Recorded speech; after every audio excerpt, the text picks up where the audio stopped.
Welcome everyone again to the 50th anniversary reunion for Washington Council of Lawyers, and I'm going to invite Mark Kovner, current president, and Now, perfect. perfect. All right. So as not to delay the festivities, I'm Mark Kovner. I'm current president of the Washington Council of Lawyers. Welcome to tonight's 50th anniversary reunion event. Very excited about the event and honored to welcome you to it. You know, we've had a number of 50th anniversary events this year, and I'm struck by how fortunate we are to have leaders from every decade of our 50-year existence currently involved in the Washington Council of Lawyers, providing invaluable insight into the history of the organization, the ways it has changed and adapted with times, and yet always remaining consistent to its core principle, which is providing greater access to justice to those who are marginalized in our society. We've adhered to that core principle from the get-go as we've changed, as we've grown, as we've adapted to changing needs, and certainly those adaptations continue to exist. And as we plan for the future, adhering to that core principle will be our guiding light. As we go through tonight's festivities, I'd like to note that you can contribute on our chat, provide your own memories, and reminisce on your from your own personal wealth of experiences with the council in our chat. We invite you to join us on social media at hashtag 50yearsstrong. I want to thank, in particular, for the contributions they have made to the Washington Council of Lawyers, our sponsors, and our past presidents and founders. Those contributions provide the resources that we need to provide all of the events and initiatives that we do. You should look for very interesting parts and pieces of our history in the program that Nancy Lopez. You'll learn more about our history in that program in a short Reader's Digest version, so I highly recommend taking a look at that. Finally, for those of you who may be lapsed members, we always encourage those lapsed members to renew their membership and to renew their commitment to the council. So with that, who has her own welcome.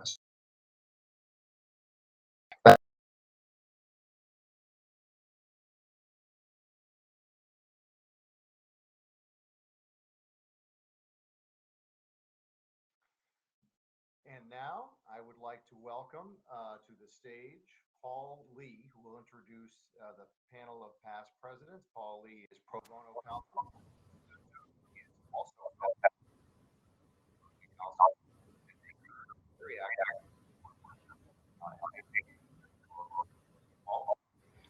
All right, thank you so much, Mark. And just want to welcome everybody to this incredible event. As Mark mentioned, my name is Paul Lee. I'm pro bono counsel at Steptoe & Johnson, currently serve on the board. I was past president from 2014 until September of 2016. I'm sure everybody remembers September of 2016 and what a great time that was.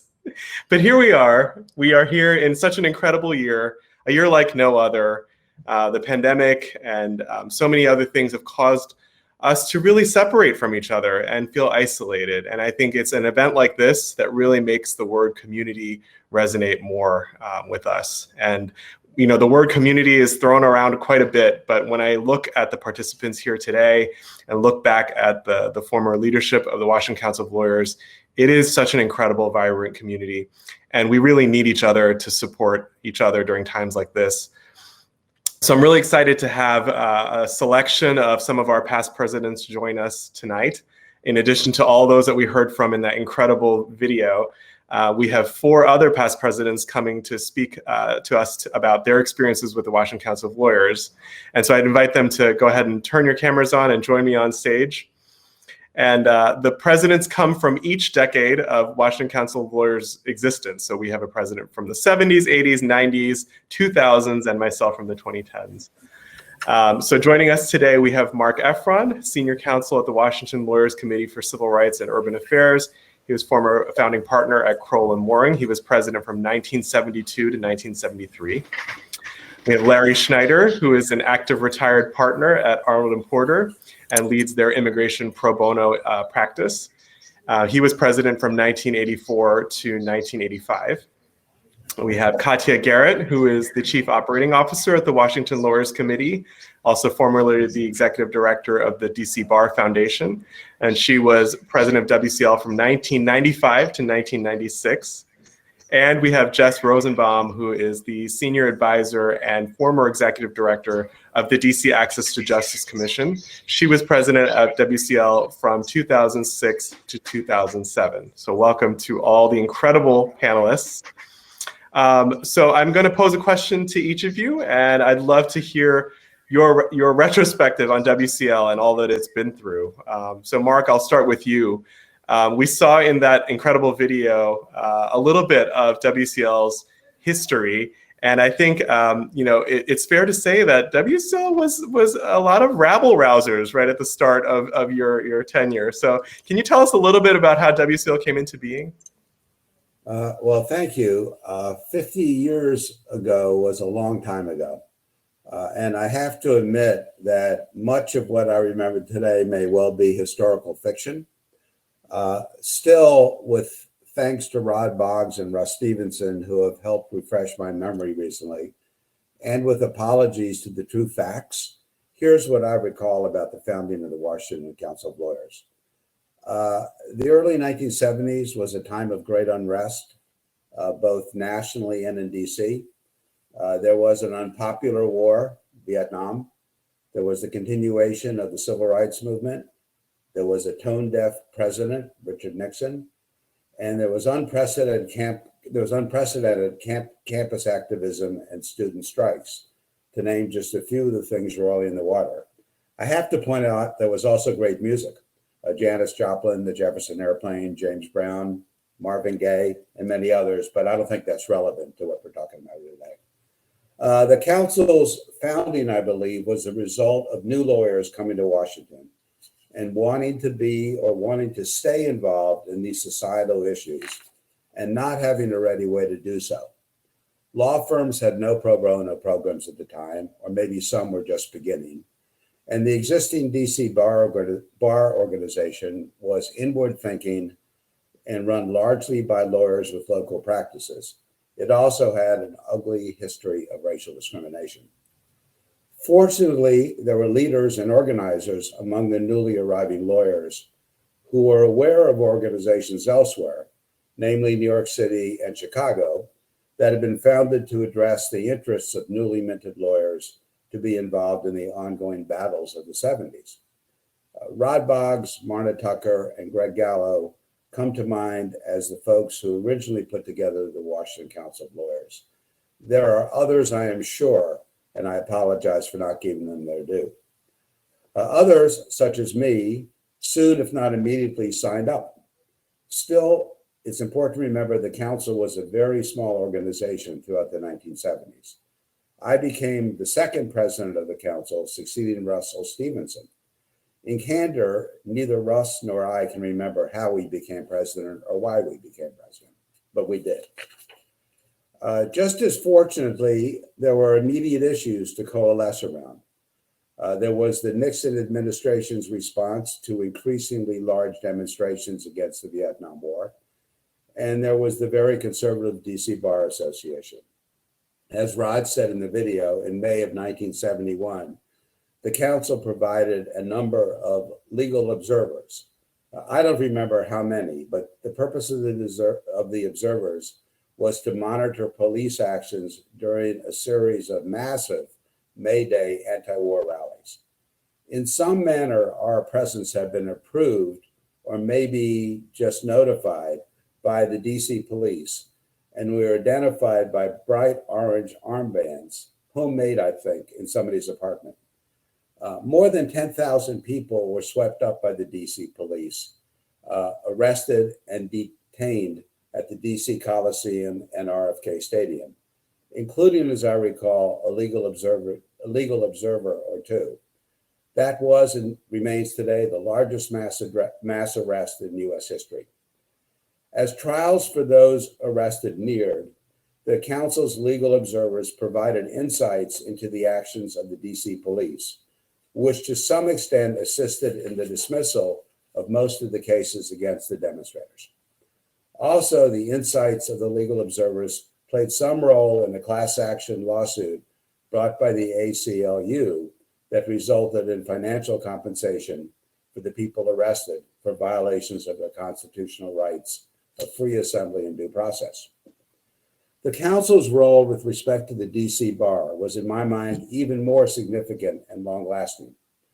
The Bar Association showed its true colors in early 1972 when it invited the Assistant Attorney General, Robert Mardian, to speak at its annual May Day luncheon.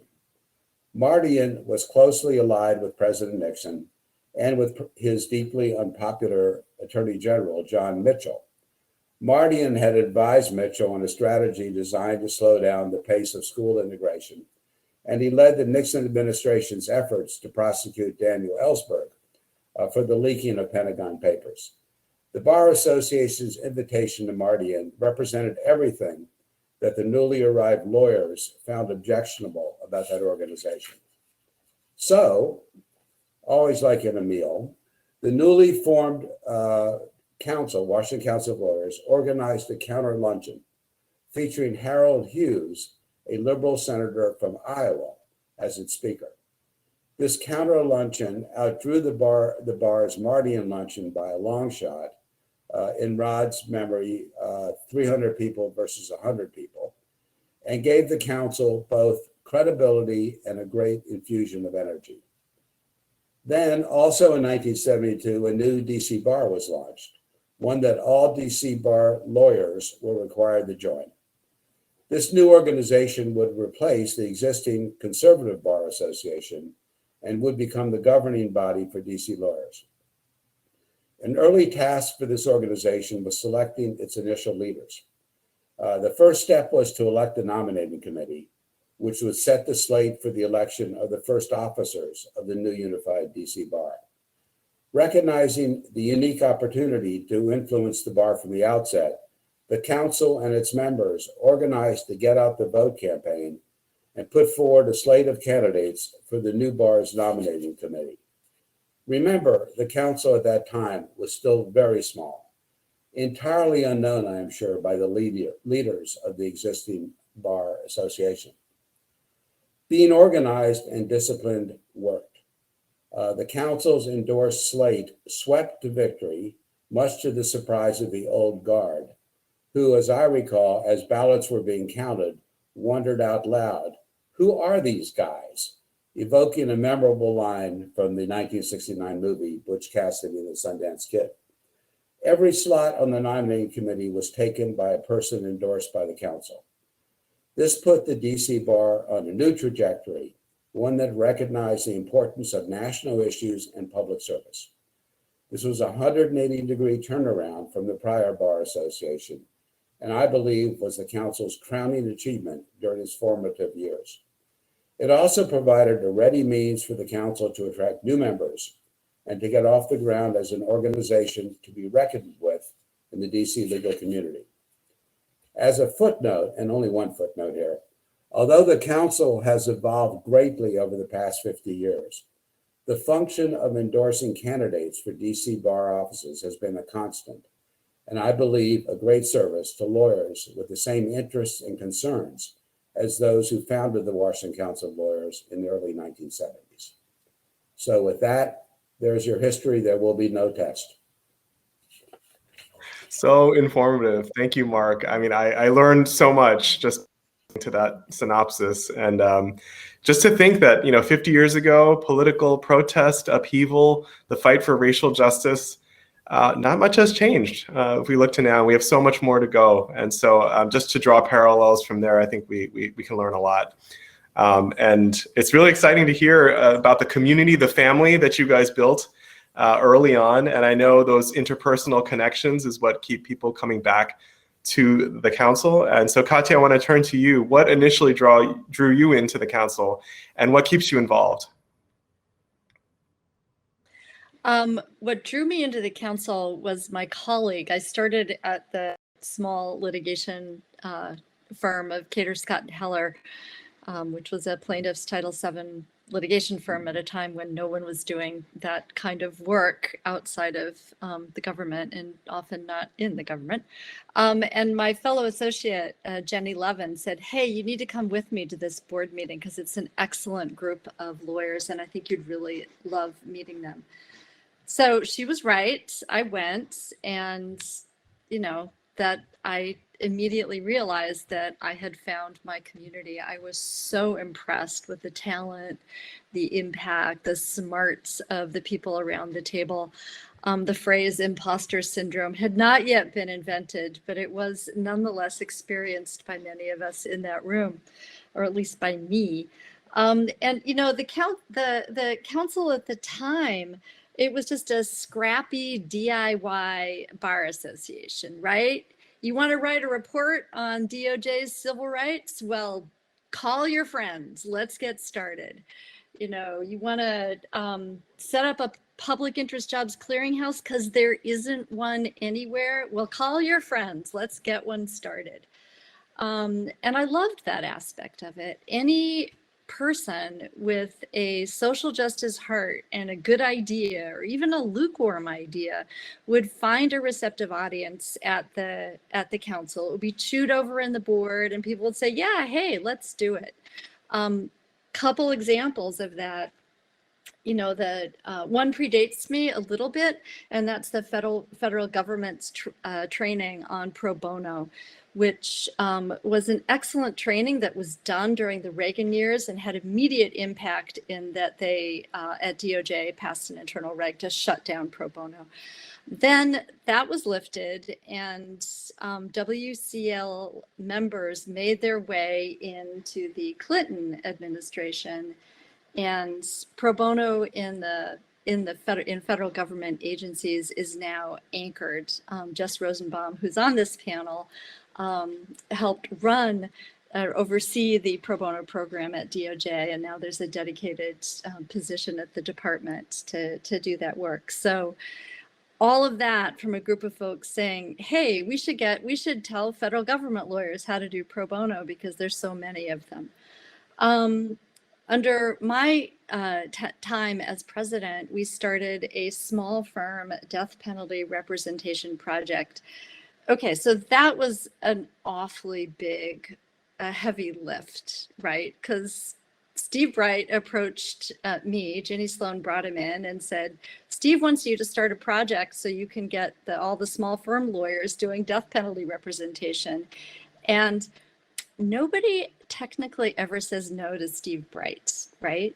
So we created, basically out of whole cloth, a program that trained small firm and solo practitioners how to handle habeas and post-conviction matters for inmates on death row, and matched them up with mentors in agencies in Virginia and Pennsylvania. And it was a successful little project for its life. You know, two things that folks have mentioned here, food and community. You know, we used to run, and keep in mind, folks, this is all pre-internet, right? So if you wanted to hear about issues, you had to find a place where people were going to talk about them knowledgeably in ways that would be of interest to you. So the council did brown bags on issues of the moment.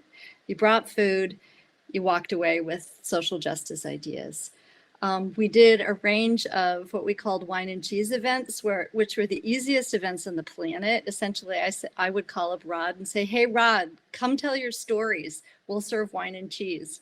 And they were always huge successes. You know, you heard Rod in the video, you heard Mark talking about some of those same stories. It was just this notion that social justice lawyers could make a difference if you banded together and made up your minds to do so.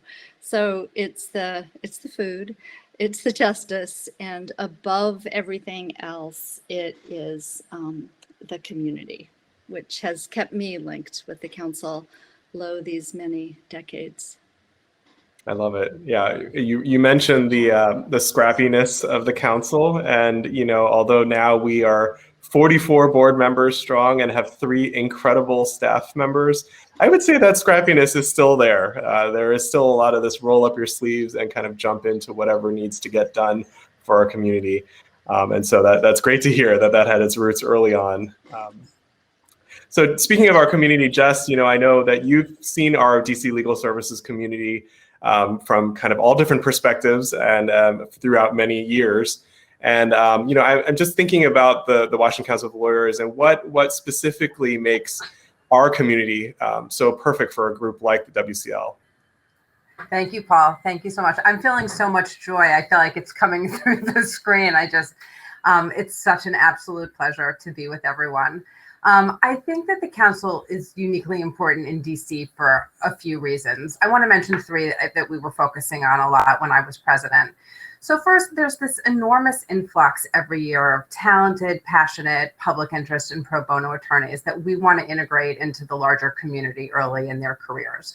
That's not something that happened for me. For me, I wasn't even familiar with the council until I was 5 years and at least 2 jobs into my career. And I was working for Katya at DOJ. And she said, as was said to her, come to this thing. There's wonderful people. There's incredible social justice advocacy. You'll meet extraordinary heroes of yours. And so I went with her. And that was how I got introduced to the council. And that was a significant pivot for me. I was at a fantastic organization. I had terrific supervision. I love my colleagues, but I was seeing a very small slice of what the public interest and pro bono community was actually doing in DC. And joining the council gave me this really broad exposure to the depth of public interest and pro bono work that was going on, how big and incredible that community was. It introduced me to a really extraordinary range of people who became lifelong mentors.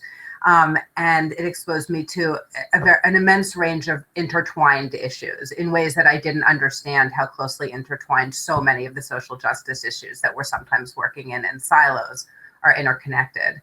And I think in my years, that was really the impetus for starting the mentoring program, which is something I'm super proud of and so happy that it's still so vibrant.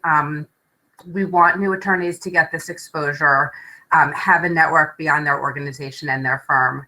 And as you all know, DC is an incredible draw for social justice advocates, doing both local advocacy and national advocacy. And as much as they want to hit the ground running, we want them to hit the ground running. There is, this is only a growth industry, what we're all in, unfortunately, and we want advocates to evolve as quickly as they can.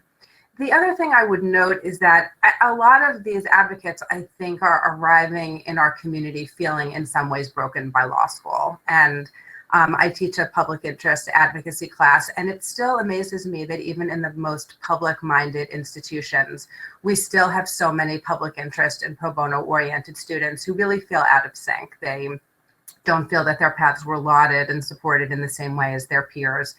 And they are looking to stop sort of internalizing a value system that's different from the one that they went to law school with.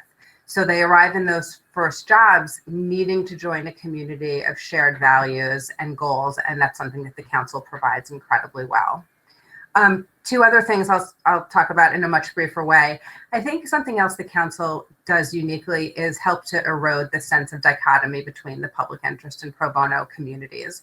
And particularly in DC, where law firms and pro bono lawyers are a critical part of the legal services delivery system, it's important to have a forum where we meet at the nexus of our shared work, and a place that we can vision and train and advocate together with common purpose. And I think the council has served that goal in a uniquely successful way.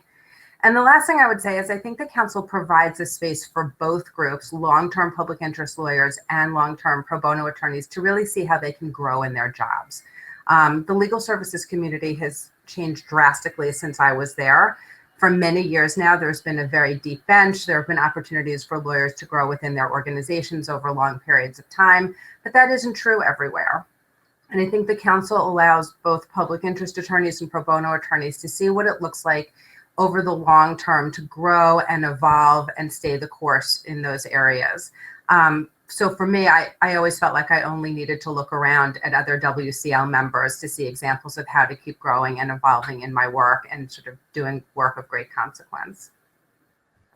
Oh, always so thoughtful, Jess, and really kind of looking at the perspective of growing our lawyers, our public interest lawyers, to become who they are.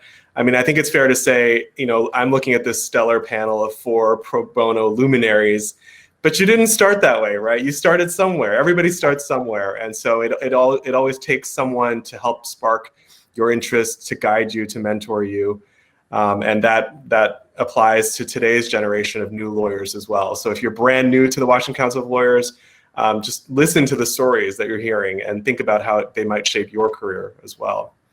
And you know, whether you've been on the council for 50 years or for 50 minutes, you know, there is a place for you here. And so looking ahead to the future, I want to turn to Larry. Larry serves with me on the board currently, and I think might be maybe our longest standing board member currently. So you've seen a lot. And what do you foresee for the future? I think it's a pivot point. This year is quite a lot of things going on, and a lot of ways that our community can respond. How do you see WCL playing a role in that? The short answer, Paul, is that I see a growing, impactful public interest voice. And by the way, I tried to make that into an acronym, GIPIV, GIPIV, growing, impactful public interest voice, but I doubt that's going to catch on. So we'll put that aside.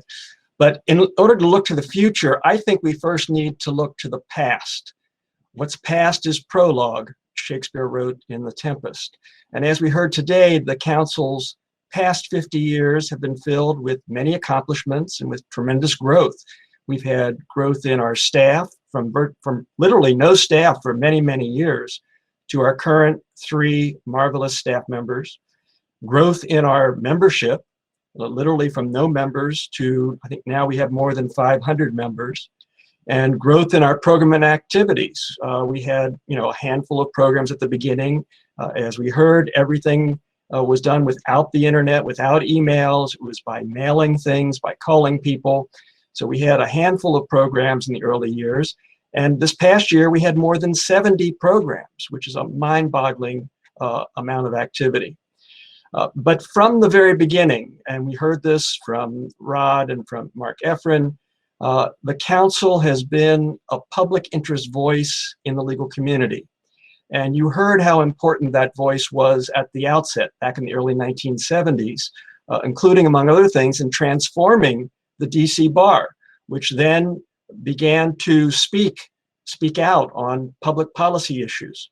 But the voice of the council became even more significant after what I'll call the infamous DC bar referendum in 1980 that ended up preventing the unified DC bar from taking positions on legislation. It prevented the DC bar from filing amicus briefs. It also prevented the bar from using dues to pay for a lawyer referral service and other public service activities. Well, the council played an important role in the years after that referendum in 1980 in helping to fill some of that void. And today, the council's voice, I think, reflects an increasingly wide and varied chorus of members, board members, honorary board members, who serve as a public interest voice in the legal community. And that voice has had a significant impact. It's had an impact on the bar, it's had an impact on our legal system, and most importantly, it's had an impact on access to justice. And for the future, which is your question, I see continuing growth over time as the council takes on more and bigger projects. I see an even stronger voice as the council speaks on more issues. And I see the possibility for even greater impact as the council addresses increasingly challenging problems. Now, the council can make its impact the best by doing what it does best. And I include in that starting conversations on important and sometimes difficult and controversial topics. We heard Nicole refer to that in the video in talking about housing issues. The council does, among other things, it does a great job bringing people together, providing training, helping develop technical skills and leadership skills, and addressing specific issues with specific proposals and actions. And Paul, you mentioned the inflection point with issues such as racial justice. Well, when you talk about racial justice, civil rights, and human rights, we again can look to the past as prologue for the future. You can look to the time in 1974 when the council co-sponsored a trip to South Africa on human rights issues, or the time in September 1982, as Linda Pearl discussed in the video, when the council issued a report criticizing the Reagan administration's lack of civil rights enforcement. And from the time in December 1984, when I happened to be president, when the council endorsed activities related to the anti-apartheid demonstrations at the South African embassy, and many of us participated in those demonstrations. Jumping from then to now, we see the council sponsoring a racial justice series, and the council's been undertaking racial justice projects. So for the future, I expect the council to continue to do what it does best, to start conversations, bring people together, and undertake activities that seek to address specific issues, including racial justice and other issues. So I guess in short, if what's past is prologue, I think the council has a bright future as a GIPIV, a growing, impactful public interest voice. I'm going to make hashtag GIPIV trend on social media. Thank you, Larry. I mean, it's so exciting to hear you specifically speak about this, because having lived through so much of it, and to still have this passion and excitement for the future, and all of you to hear the potential for what the council can bring in the coming years. It makes me excited. It makes me proud to be a member of this community. We're reaching the end of our panel. I'm going to close out with one final word from each of you that summarizes your feelings about the council. But before I do that, I'll let you think about it. I want to just mention one thing that kind of developed during my tenure of the presidency of WCL in the 2010s is our incredible social media platforms. And I joke about the hashtags earlier, but I actually think they do make a big impact. And whether it's an orange armband and a protest or our Twitter feed, they all serve the same purpose. It's to get the message out and to influence minds and really to make change. And so that's something that I think WCL has become really adept at, and kudos to our staff and our communications committee for really just being stellar on that front. So we're reaching the end of our panel. I'm going to turn it over to each of you. Just one word about the council that comes to mind as we hit our 50-year mark. Mark, I'll turn it over to you first. Impactful. Very good. Larry? Justice, as in access to justice. Katya? Community. Jess? Galvanizing. Good one. And I think my word will be endurance, something we need for 50 more years to come.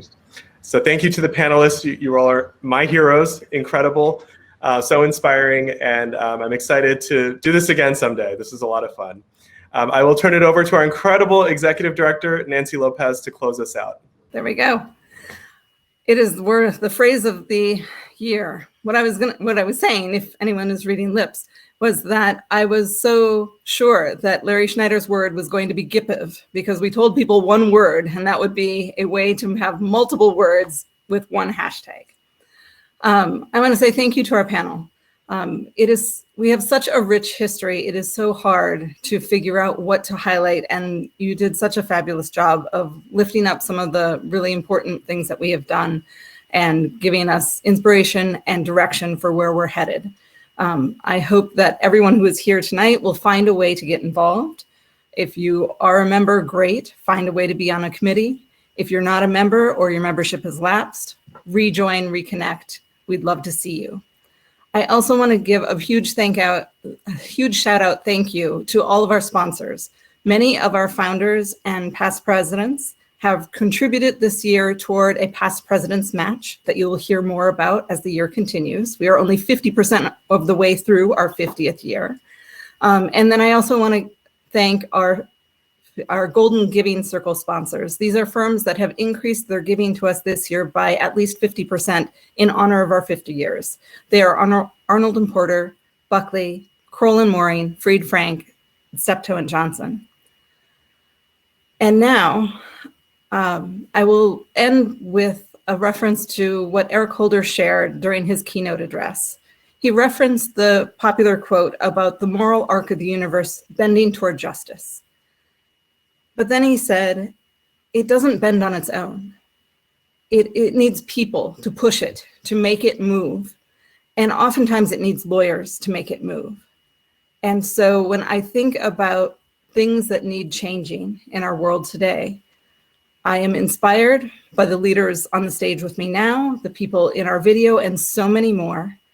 And I am hopeful because all of the people in the room today and all the other many members of the Washington Council of Lawyers who are working together to bend the moral arc of the universe toward justice. There's a lot of work to do, but together we can do it. Thanks everyone for being here. Please take the next half hour to mix and mingle and